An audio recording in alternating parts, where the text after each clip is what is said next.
Hi everyone, welcome back to Dad's Planning Politics. Hi everyone, we've missed you. Nice to be back.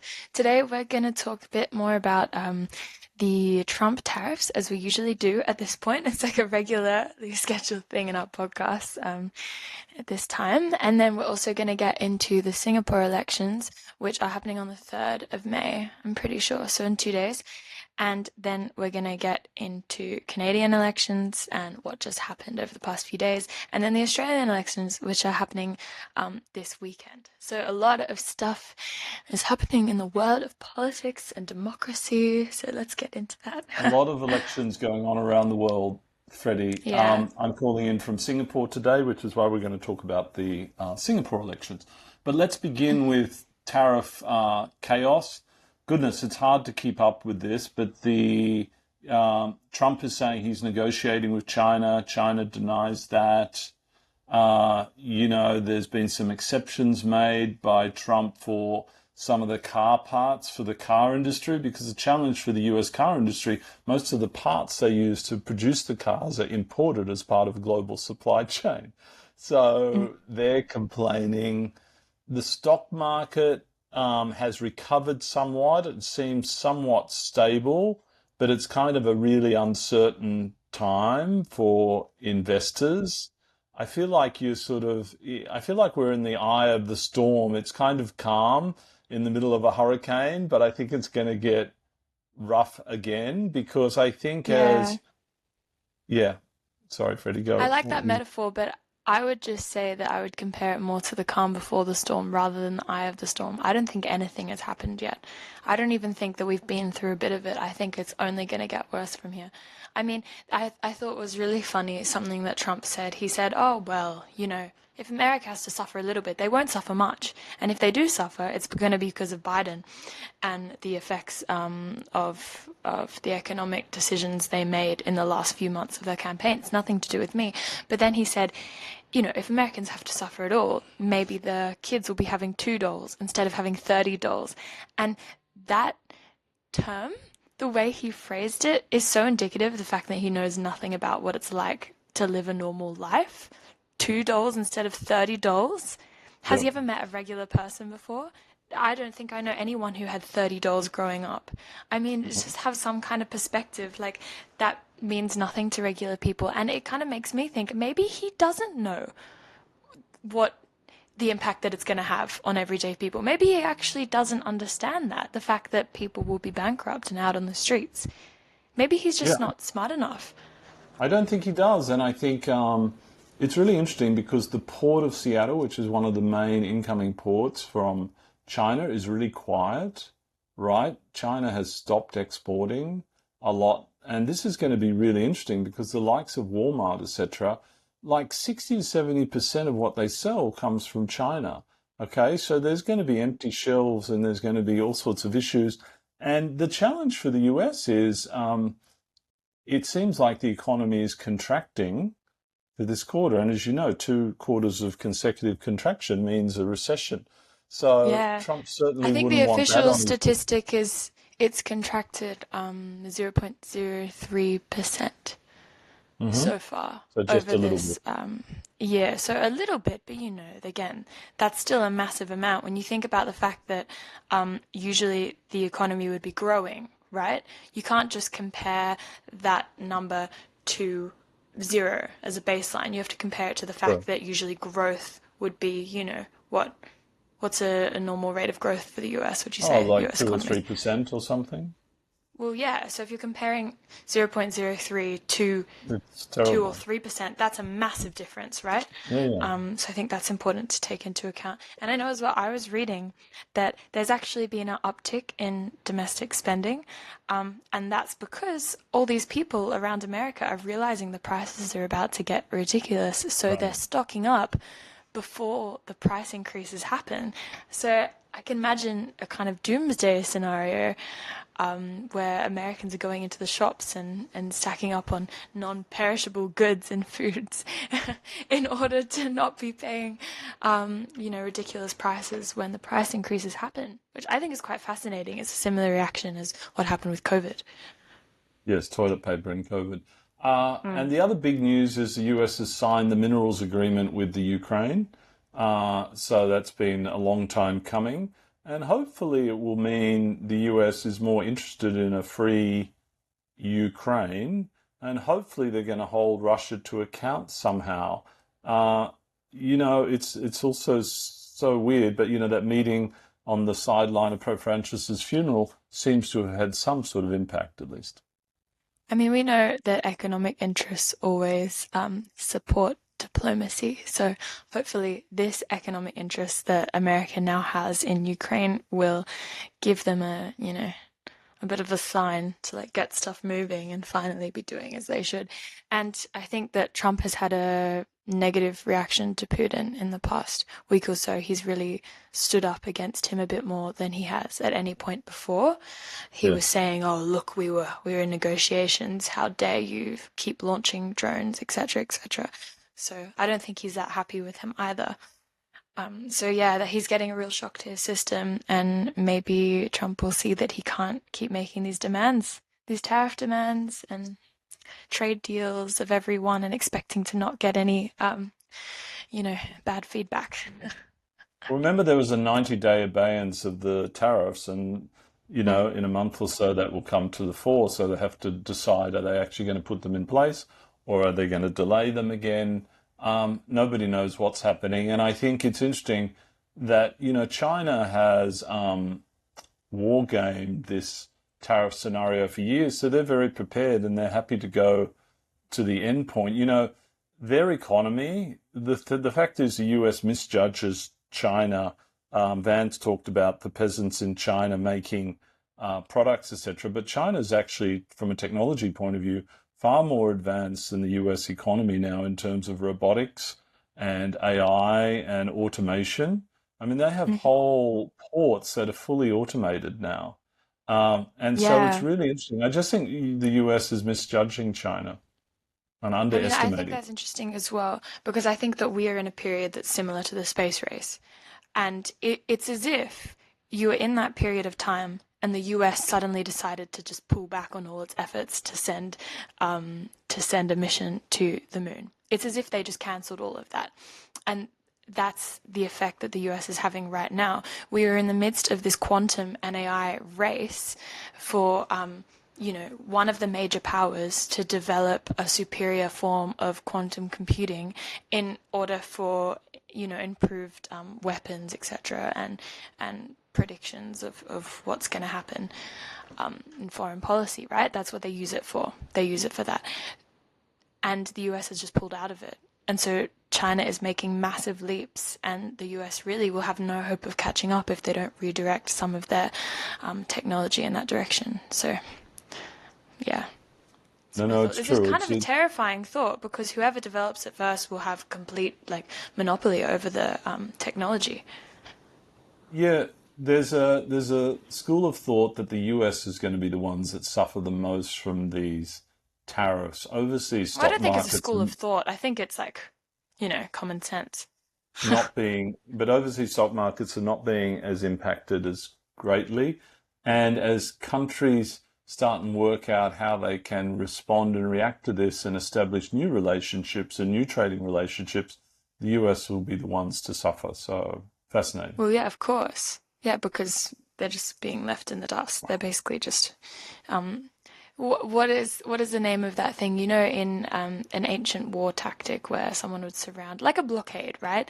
Enemy force would blockade a city and cut off its resources, right? And then the city inside obviously would starve or be dehydrated or etc. etc.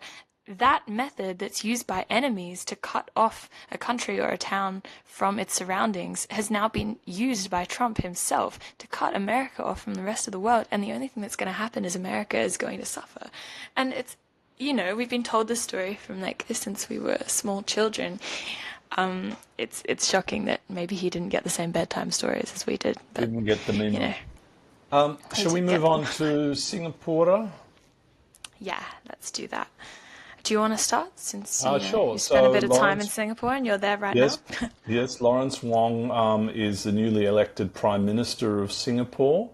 the first prime minister who's not a direct member of the Lee family, right from Li Ka-shing, who was the founder of modern Singapore.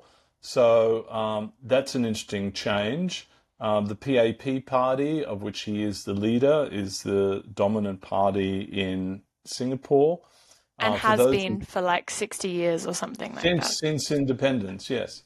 Mm. And as you may or may not know, Singapore has some of the least corruption in the world of any government because government ministers are really well paid. They're often paid more than 1 million Singapore dollars. And, you know, on many counts, the government is the most efficient and effective government in the world. So generally, the PAP is very popular in Singapore. But obviously, as you can see, my dad is a little biased on his interpretation of the Singapore government and the fact that he believes it to be a democracy, because a lot of people do not necessarily believe that. In fact, like its democratic rating. There's a group that does ratings. It's the Freedom Group. They do ratings of all the democracies in the world and different governments. Has rated it partly free. So the people who live in Singapore are partly free, according to them, because the PAP party, right, it has a monopoly on all the media in the country. It has massive financial resources which support that media and also, you know, like essentially buy off the country to keep voting for them. So there's not really an opportunity for any other party to gain seats.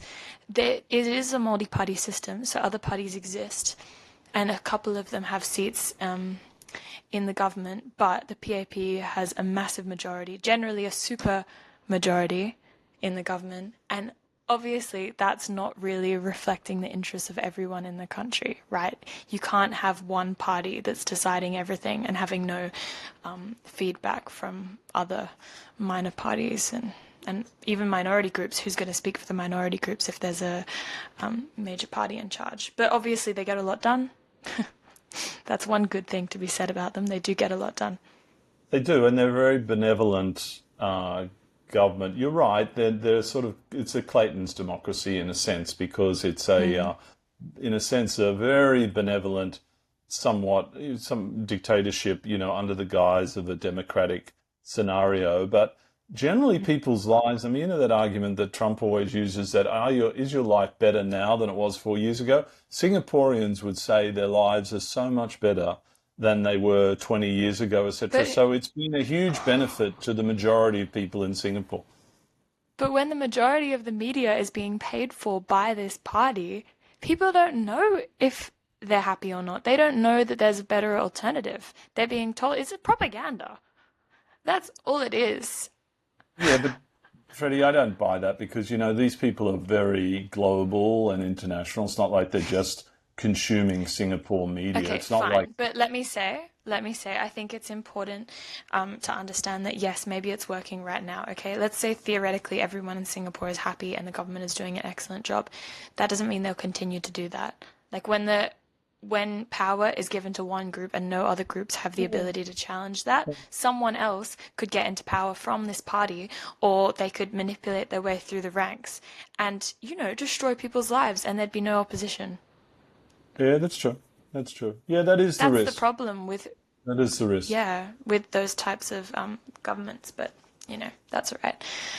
Singapore will be seeing the election in a few days, so we'll see what happens there. We can talk about it in the next I can predict what's podcast. going to happen. So. Yeah, it's probably going to be the exact same results as it has been every year. But look, I also read that because of the trade war, I guess we can call it that, Yep. right? The tariff war, Yes. Singaporeans have been very concerned about Trump Well, and about, you know, that kind of almost authoritarian, but like populist leader and what he's trying to do to the world, because obviously Singapore, you know, is a trade country. It's based off trade. Its very the identity most is trade built country off in the trade. world and not a big domestic market, and they are Yeah, more I think their dependent trade on numbers are 3 times their economy, the yes, amount that they trade exactly. in. Yeah. One end of the spectrum in terms of trade, probably the most trading nation in the world. So they have the most to Yeah, lose from a removal of the current global order, right? The most potentially to definitely. suffer.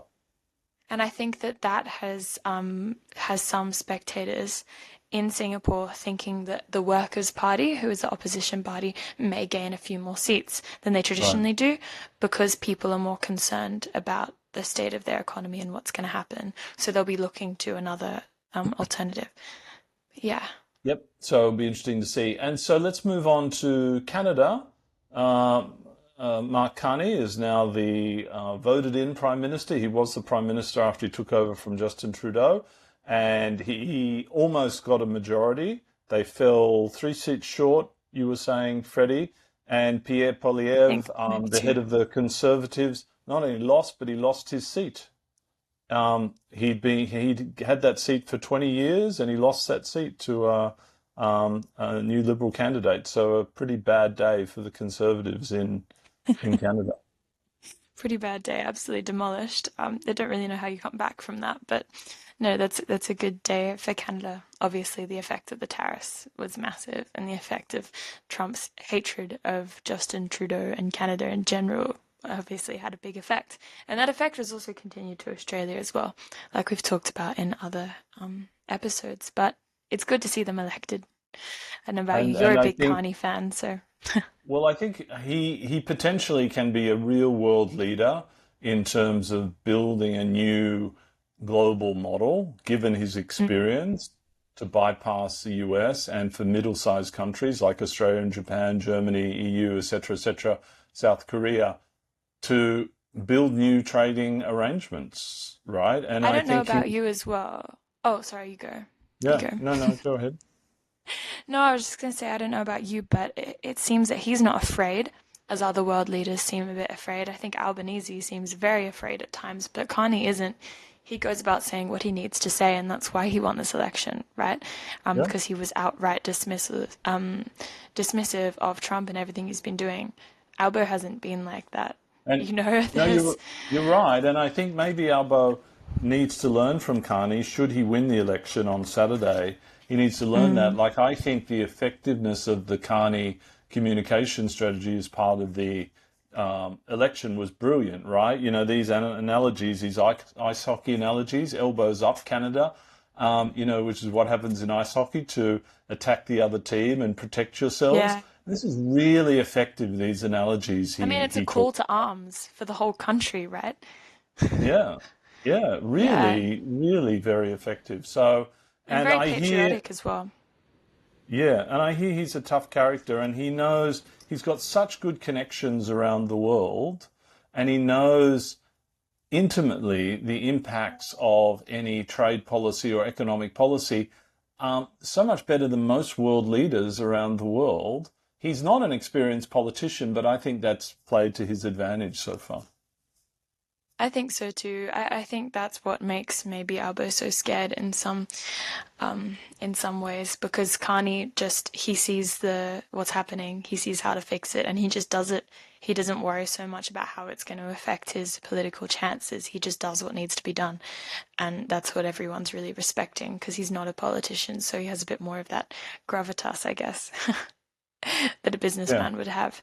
But yeah, it's been really interesting. And then I guess we have to talk about the Australian election. So obviously Yes. that's been Only on a our few minds hours a lot. away now. How many people have voted so far? Probably several million, right? I actually was looking You at probably. that 22% of the population has already voted. So 4 million people. That's the highest number of pre-polling voters, I think, in Australian history. It's the highest number. So that, that really says how much trust we have in our voting system and how its efficacy is really impressive Well, as well. why don't we change the system so that now once polls close, they should be able to come up with a prediction of who's going to win based on all the pre-polling. Why don't they count all those pre-polls? Because I think the way it works at the moment is everyone pre-poll votes and then voting live on the day, and then they start counting once everything is done. Why don't they change it so they start counting confidentially even before polling is done? Maybe they do, but it's confidential, so you don't know. But I just assume that that's because sometimes it takes a while to send in all the votes, right? It can be difficult if you're doing postal votes, and those are included in the pre-poll votes. But yeah, I'm not really sure. They should really start doing that, especially if they're in-person voting. You would think that it's quite simple, right? Yeah. So, what's your prediction, Freddie, for the election, given we're very close? Well, I definitely think it's going to be Labour. I mean, how could it not be at this point? I think that I don't really want to think about the alternative though. This is the same thing that I had with Trump and Kamala. You don't hear that name very much anymore, Kamala Harris. It's like she No. disappeared off the But do you face of think it the will earth. be a Labour majority? Mm, I'm not sure. I think the ability of the independents and the Greens and the rest of the parties to steal seats from the Liberals and Labour means that it'll probably be a minority government. I think it would be good for it to be a minority government. I mean, not good, but it's not a bad thing either. Yeah, What do you think? I think it'll be a minority government because I think the Teals will do well again, and I think there might be a few new Teals, Mm, which means that that will, and there's probably going to be a swing back towards the coalition on some outer suburban seats, etc. You know, with some of these offers they're making to the populace. But yes, I think Albanese has run a very good campaign, and Dutton has run a very poor campaign. And I you know the backflips, etc. It's kind of embarrassing. So I mean, it's just it's fascinating because they're going to need to rebuild the coalition should they lose, and Dutton will lose the leadership, etc. And you I know, mean, it's you going to know be what seems to me? Um, so we always have a bit of an internet disconnection, so I never know if you've stopped speaking or if you started because it happens a okay. few So seconds after for me. But no, that's all right. No, I think that Dutton's almost done a bit of a Trumpian thing, trying to just speak offhand and come across as charismatic and confident as Trump does, because that's what he does, right? He doesn't yeah, necessarily plan what he's going to say beforehand, but it always works out for him. But for Dutton, it has done the opposite of that. He needed to sit down with some people beforehand and plan what he was going to say because going off the cuff has been a disaster. He's just like gone back on every single policy he he's announced. That's what it feels like. he he doesn't get the same pass that Donald Trump does. People Mm, don't follow up and fact check Donald Trump, but they do fact check Peter Dutton, right? So when he hmm says something wrong, like, you know, there's this whole talk of getting rid of the 45,000 public servants. And the latest thing is, did they say they were going to do voluntary redundancy? And they're all confused about that. No, they're going to stop hiring and they're just going to let people Bad retire, luck for etc. me. No voluntary redundancy, etc., Mm. etc. And just this inconsistent communication is between Dutton and some of his senior opposition ministers is just crazy. Yeah, I mean, I think that particular point is interesting because I know for a fact that's already been happening in the public service, that they've already been reducing hiring for the past 2 years. Far lower numbers of grad offers, for example, are being given out, and a lot of people at my university, like if they applied last year, really struggled to find a job. So the fact that that's already happened really says something as well, that the Liberals are trying to come up with this new policy when Labor's already been quietly decreasing it on their own. I think that's Yeah, quite and interesting. then the Liberal Party has just come out with their budget numbers, and they'll have higher deficits than Labor for the first 2 years, and then supposedly it will get better, and then they will have something like a $17 billion advantage versus Labor in later years. But as people say, you know, it's very hard to predict what later years will be. So again, not a very credible argument, given that they always make out that the coalition will be lower spending than Labor, etc. So it's all rather mixed up versus the traditional election now because Labor has been rather economically responsible. And it seems like the Reserve Bank will cut interest rates again in May. And so inflation is easing somewhat. So it's perfect timing for the government. Yeah, no, definitely. I think that they're going to win. I also think it's been, I don't know, just a lot of positive talk recently, walking around Canberra and seeing the state of things. And I think a lot of those prominent politicians like David Pocock and the rest of the senators will probably get back in again because they've just done an excellent job, these independents. From the Senate to the House of Parliament, they've all done what they were asked to do. I know, though, I'm not sure if you know Nicolette Ball. You know Nicolette Ball, Yes. who's in the, we talk about like Sydney electorates a lot, obviously, because we're from Sydney, but I know there's a lot of other independents running through the rest of Australia. But Nicolette Ball, she was looking very likely that she would win the seat, but apparently she said some kind of inappropriate comment at a hairdressing salon. So now she's been banned from that hairdressing salon, and there's been a lot of controversy surrounding this. So now it's very close between her and the Liberal candidate. So, Oh, stuff like that can be happening across the yes. board. I think as well, it's a good reminder that maybe we can't trust every single teal just because they run under the label Oh, of no, being no, a teal. you're quite That right. doesn't mean they're going to be as good as the previous teals have been. They have to prove Yeah, their own you're quite merit right. as Everyone well. needs to run on their own merits as such. Yeah. So, Freddie, lovely speaking to you. To all our listeners, a few requests for you. We're now on YouTube, so if you could subscribe to our YouTube channel, that would be wonderful to help us Hmm. out. And we'd love to get questions going forward as well. This is our 22nd podcast that we've done over the last 6 months or so. So we'd love to start getting questions. We look to have some more guest speakers going forward, as we did with Kylie Tink. And so thank you for listening, and we look forward to chatting with you next week. Me too. Thanks for listening. Bye, Bye guys. all.